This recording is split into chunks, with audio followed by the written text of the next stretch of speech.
sejam bem-vindos ao 10º dia de Veda e chegou a hora de falar da edição definitiva de Sandman, mas só depois da vinheta. Vamos lá!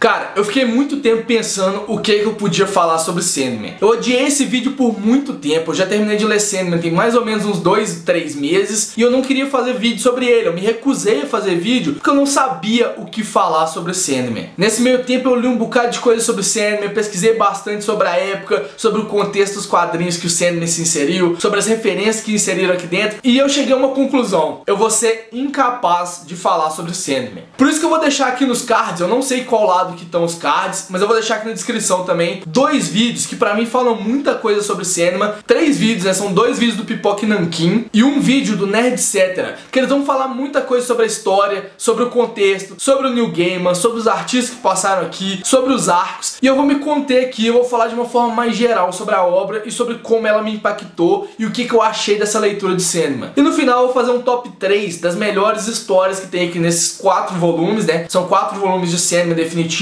Não vou pegar todos porque tá pesado, eu peguei só os 2 que eu vou usar aqui nesse vídeo, mas são 4 volumes de mais ou menos 600 páginas, que compreende desde o primeiro volume, que foi lançado em 1989, que é o primeiro aqui, o primeiro arco, até o último volume, que é esse aqui da edição 4, né, que foi lançado em 1996. Então foram 7 anos de Sandman, com 75 edições lançadas. E aqui eu preciso começar falando que eu não sou um leitor tão voraz de quadrinhos assim. Eu já falei no vídeo como eu comecei a ler quadrinhos, como eu voltei a ler quadrinhos, o vídeo vai estar aqui na descrição também e nos cards em algum lugar aqui, eu vou deixar ele também. Eu já falei um pouquinho sobre como foi esse meu início com os quadrinhos e como eu retomei a leitura, até que eu posso falar que hoje eu tô começando a criar minha bagagem cultural de quadrinhos. Sandman pra mim é uma daquelas coisas definitivas que precisam ser lidas de qualquer forma, independente de você gostar ou não de quadrinhos. Pra mim ele equivale a qualquer livro classicão que você for ler. A história dele é tão boa quanto livros clássicos, tão boa quanto qualquer fantasia que você for ver aí, qualquer mitologia que for criada, até porque você começa lendo Sandman e você tem aquele pequeno estranhamento de, pô, é possível fazer isso no quadrinho? O que o Neil Gaiman tá fazendo aqui? O que é esse roteiro de Sandman? Eu vou explicar um pouquinho o que é o primeiro arco, né? O primeiro arco aqui da edição definitiva começa quando uma seita tenta prender a morte e acaba prendendo o Sandman, que é o Senhor dos Sonhos, né? Eu não falei, expliquei direitinho, eu vou explicar um pouco mais com detalhes na hora que eu terminar esse arco, mas o Sandman é o Senhor dos Sonhos, aquele ser mitológico, né? Conhecido aqui no Brasil como João Pestana, mas aqui ele ou é o Sonho, ou é o Morfeu, ou ele é o Sandman. Tem vários outros nomes também, mas esses 3 são os principais. E esse grupo prende o Sandman por mais ou menos 70 anos, e nesse período vira um caos no mundo do sonhar. O Sandman é o responsável por cuidar do mundo do sonhar, né? Vira um caos lá dentro, as pessoas começam a ter problemas com os sonhos, e quando ele se liberta desse lugar, ele tem que recolher os 3 objetos mágicos dele. O primeiro que é a máscara dele, uma máscara de gás. O segundo é o saquinho do sono, né? O saquinho com aquela areia que ele joga no olho das pessoas. E o terceiro é uma pedra preciosa que ele tem. E nesse primeiro arco, você tem referência a muita coisa da DC, tipo a Liga da Justiça, o Constantine, o Senhor Destino. Então tem muita coisa aqui dentro pra fazer referência que Sandman estava dentro das obras da DC. E esse primeiro arco tem revistinhas muito boas, com a história, por exemplo, do Constantine, que é muito legal. A história quando o Sandman desce até o inferno pra poder recuperar a máscara dele é muito incrível. Então tem coisas muito boas nesse início, mas nem de longe ele é capaz de representar tudo que é Sandman. Até porque a mitologia da série começa a aparecer mais na 8ª revista. E depois da 8ª edição, que é quando o Sandman encontra a morte pela primeira vez, a gente começa a ter uma noção de como funciona aquele mundo. O Sandman não tá sozinho lá, ele é um dos perpétuos. Os perpétuos são entidades que vivem no mundo desde que o mundo é mundo. E não só no mundo, né? Desde que o universo é o universo, eles estão aí desde sempre. O primeiro deles é o Destino, que é um ser com capa, que ele tem um livro que tem tudo que vai acontecer, desde a criação até o desenvolvimento, até o fim da humanidade, até o fim do universo inteiro. Ele tem tudo ali no livro dele. A segunda é a Morte, que é uma personagem adorável, ela tem traços muito bonitos, ela tem uma pele muito branca, um cabelo bem preto, ela é muito atraente, ela é muito simpática, ela é talvez a melhor dos perpétuos, assim, ela é a mais engraçada dos perpétuos. O terceiro na ordem é o Sandman, que é o responsável pelo mundo dos sonhos, que é cuidar pra, depois que a gente dorme, pra tudo acontecer bem. Depois do Sandman tem o Destruição, que é um dos perpétuos que abdicou do lugar dele, então não tem mais o Destruição no mundo. Os 3 perpétuos que faltam é a Desespero, a Delírio e o A Desejo, que é um ser andrógeno. Esses 7 seres compõem os perpétuos, que são aqueles seres que meio que ordenam o mundo, assim. Eles não são deuses, eles são perpétuos, então eles não deixam de existir, mas mesmo assim, eles estão sempre por aí. Apesar de mudarem de forma algumas vezes, trocarem de personalidade, eles estão sempre aí e são responsáveis por deixar o mundo mais ou menos em ordem. Igual eu falei, isso aí é um pequeno pedaço da grande mitologia que é criada em cima de Sandman. Uma das poucas figuras constantes no Sandman é o roteirista, que é o Neil Gaiman, então ele que construiu todo esse cenário, toda essa mitologia por trás dessa grande série que é Sandman, e vários artistas passaram desenhando. Alguns medianos, outros incrivelmente fodas, e essas artes, além do roteiro, ajudam a construir toda a magnitude que é essa obra. Mas eu acho que o mais legal de Sandman, e o que mais me tocou aqui, não foi nem mitologia nem nada disso, é que Sandman é uma história sobre histórias. Nem todos os volumes aqui são sobre o Sandman ou sobre um dos perpétuos. Não, de vez em quando são histórias paralelas, contando alguma coisa tanto banal mesmo, com historinhas fechadas. Tem uma história de sonho de gatos aqui, que é muito incrível, mas tem uns arcos maiores também, que aí envolvem mais personagens, envolvem coisas, por exemplo, do universo da DC. Tem uma história aqui que retrata uma história antiga do Monstro do Pântano, por exemplo, de um personagem da DC. Sério, é muita referência colocada aqui dentro. Como qualquer obra do Neil Gaiman, ele coloca muita referência dentro de Sandman, e essas referências, nem se eu vivesse as 3 vidas, eu acho que eu ia conseguir pegar todas elas. Mas mesmo assim, quem não pegar as referências, igual eu não peguei a grande maioria delas, vai se divertir tanto quanto eu me diverti com essa obra. Porque igual eu falei, o roteiro é uma coisa incrível. Acredita em mim, o roteiro de Sandman é a coisa mais perfeita desse mundo. Ele é lindo do início, desde o primeiro arco, que o Neil Gaiman não sabia direito o que ele estava fazendo, não sabia os caminhos que ele ia fazer, até o final. O final de Sandman, puta que pariu, que final mais foda, sério. O último volume inteiro de Sandman, que é esse daqui, o volume 4,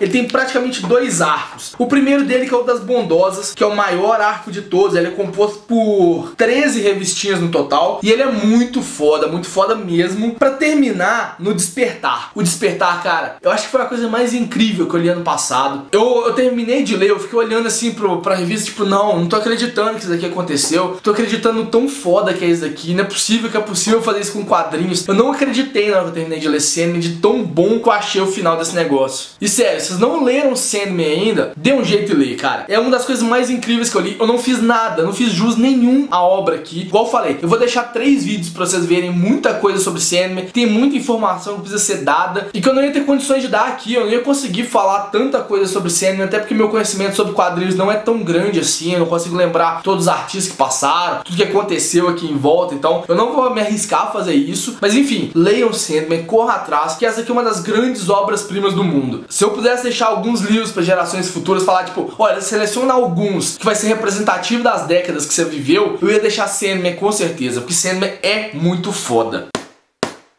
Bom, eu vou fazer um top 3 aqui de histórias do Sandman, que foram as 3 revistinhas que mais me tocaram aqui dentro. Eu falo revistinhas porque cada pedacinho aqui é como se fosse uma revistinha que foi lançada lá nos Estados Unidos. Ele era uma revista mensal, então cada um deles é correspondente a um mês, e aqui dentro tem pelo menos 2 anos de Sandman, 2 anos e meio de Sandman dentro de uma edição dessa daqui. A primeira que eu preciso citar é uma que eu já falei nesse vídeo, que chama O Som de Suas Asas, que é a revistinha 8, presente aqui no Sandman volume 1, né, que pra mim é uma das mais incríveis de todas, que é quando o Sandman encontra a morte. Nesse período da história, o Neil Gaiman tinha encerrado o primeiro arco e ele tava sem saber o que fazer com o Sandman, qual destino ele dá pro personagem. Então toda a reflexão que o Sandman faz nessa revistinha, né, conversando com a irmã dele, falando os problemas que ele tinha, falando o que ele tava vivendo naquele momento, as confusões que ele tava, é muito do que o Neil Gaiman tava vivendo também. E ela é uma das revistinhas mais reflexivas aqui dentro. Ela é uma historinha fechada mesmo, então dá pra você ler ela independente do resto. E ela é incrível, sério. Os diálogos são incríveis, a forma como a morte se apresenta é incrível. Eu tenho vontade de pegar vários quadros dessa revistinha aqui, emoldurar e colocar na parede, olhar pra eles e falar, nossa, que obra de arte, podia estar no museu isso daqui, de tão bonito que é, sério. Essa revistinha vale muito a pena.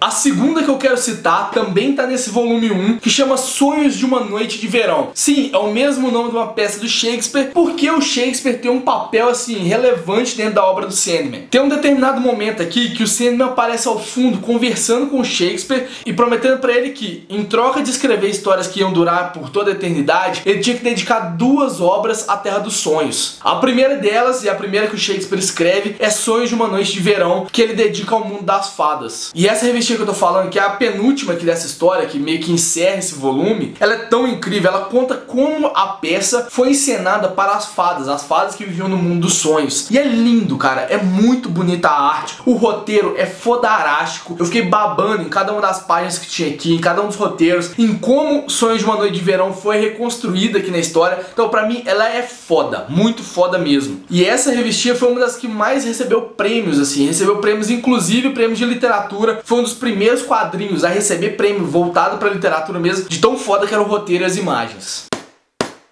A terceira que eu quero citar aqui é a revistinha que encerra todo o ciclo de Sandman. É a última revistinha que foi publicada depois que ele tinha encerrado todos os arcos que ele se propôs a fazer, né? Igual eu falei, o arco O Despertar, que é o que encerra tudo, é um arco muito foda, a história é muito boa, mas a revistinha que fecha é muito foda, mais foda ainda que esse arco. E pra mim foi a maneira perfeita de encerrar toda a história do Sandman. E se eu falei do Shakespeare, que a última foi O Sonho de uma Noite de Verão, a última revistinha também é encenando uma peça do Shakespeare. Na verdade não encenando, né, tem uma boa parte encenando, mas outra parte contando da vida do Shakespeare, que é A Tempestade. Tem toda uma simbologia, porque o Shakespeare escreveu só duas obras que envolvem magia. Uma que é O Sonho de uma Noite de Verão e a segunda que é A Tempestade. E A Tempestade foi a última obra que o Shakespeare escreveu antes de morrer. Por isso ela assume um tom tão importante aqui. Ela conta um pouquinho sobre como Shakespeare encerrou sua vida e também encerra de uma forma brilhante a trajetória do Sandman. Eu não vou contar o que acontece no Despertar, eu não vou tirar o gostinho de vocês de descobrir o que acontece, mas esse final é meio que mostrando tudo que o Sandman fez durante esse caminho pra culminar naquele final. É muito, muito foda, os desenhos são incríveis. Vou ver se eu pego algum desenho aqui pra vocês poderem ver desse Despertar, que ele é muito foda. Aqui ó, vê se dá pra vocês verem aí, eu vou tentar dar um zoom aqui na página pra vocês poderem ver,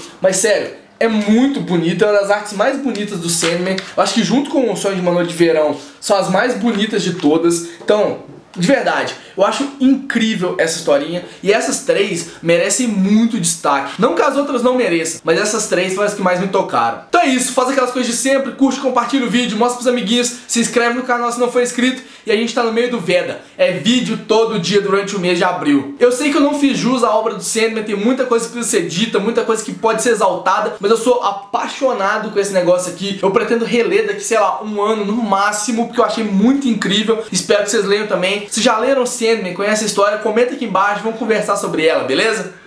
Um beijo e até amanhã.